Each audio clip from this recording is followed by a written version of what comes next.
আসসালামু আলাইকুম ওয়া রাহমাতুল্লাহি ওয়া বারাকাতুহু।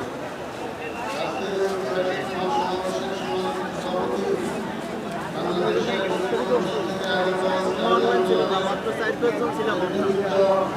কর্মীবৃন্দ এবং বিশেষ করে আমার এলাকা থেকে আগত ইসলামী দলের নেতৃবৃন্দ কর্মীবৃন্দ মঞ্চে উপবিষ্ট জাতীয় নেতৃবৃন্দ, আমি একটা কথা আজকের সমাবেশে একটু আপনাদের থেকে জানতে চাই। ইসলামী আন্দোলন বাংলাদেশ কি আওয়ামী লীগের দালাল?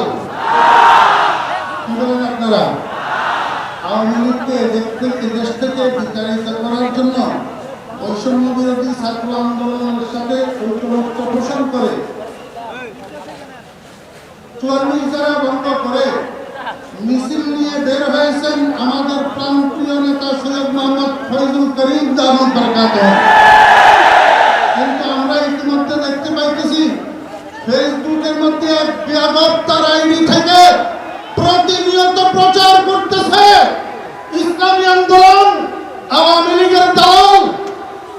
এর থেকে আমরা যেন প্রতারিত না হই। কোনদিন ইসলামী আন্দোলন কারো শুধু আওয়ামী লীগ নয়, কারো দালাল ছিল না, বর্তমানেও নাই এবং ভবিষ্যতেও ইসলামী আন্দোলন কারো দালালি করবে না।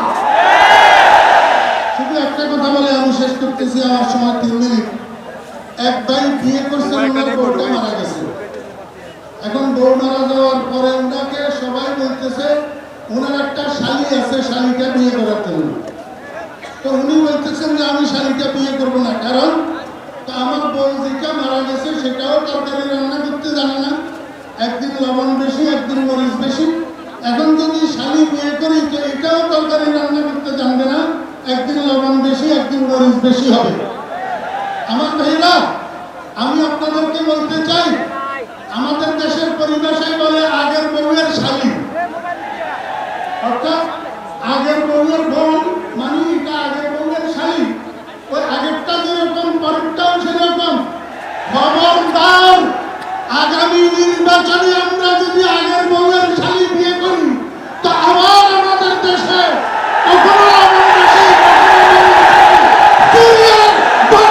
ছাড়া কিছু হবে না।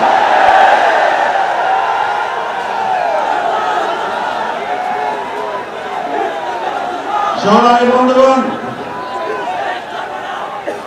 আজকে ঐতিহাসিক সরোবরী ময়দানে আমরা যেমন লক্ষ লক্ষ মানুষ এখানে জমায়েত হয়েছি, গোটা বিশ্ব থেকে সোশ্যাল মিডিয়া বা বিভিন্ন মাধ্যমেও লক্ষ লক্ষ ভাইরা আমাদের সাথে যুক্ত রয়েছেন। আজকের এই প্রোগ্রামের সৌন্দর্য রক্ষা করা এটা আপনার আমার সবার দায়িত্ব। ডান পাশে যারা আছেন, আমার সামনে যারা আছেন, বিশেষ করে খোলা মাঠের মধ্যে যারা আছেন, ছোট্ট একটা অনুরোধ করবো, রক্ষা করবেন। ছোট্ট একটা অনুরোধ জানাবো, রক্ষা করবেন। বসে পড়েন সবাই। এই প্রোগ্রামের ভিউ সৌন্দর্যের জন্য, এই প্রোগ্রামের সৌন্দর্যের জন্য সবাই বসে পড়ে। আমি কয়েকটা স্লোগান দিব, এই স্লোগানের মধ্যে যেন আমরা সবাই বসে পড়ি। এই মার্কা আছে,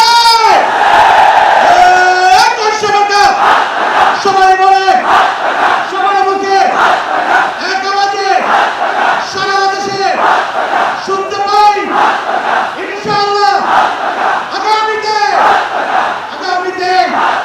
নির্বাচনে জয়ী হবে ডান পাশে, সামনে, বাম পাশে, পিছনে, সর্বত্র এক আওয়াজে হাত পাখা, হাত পাখা।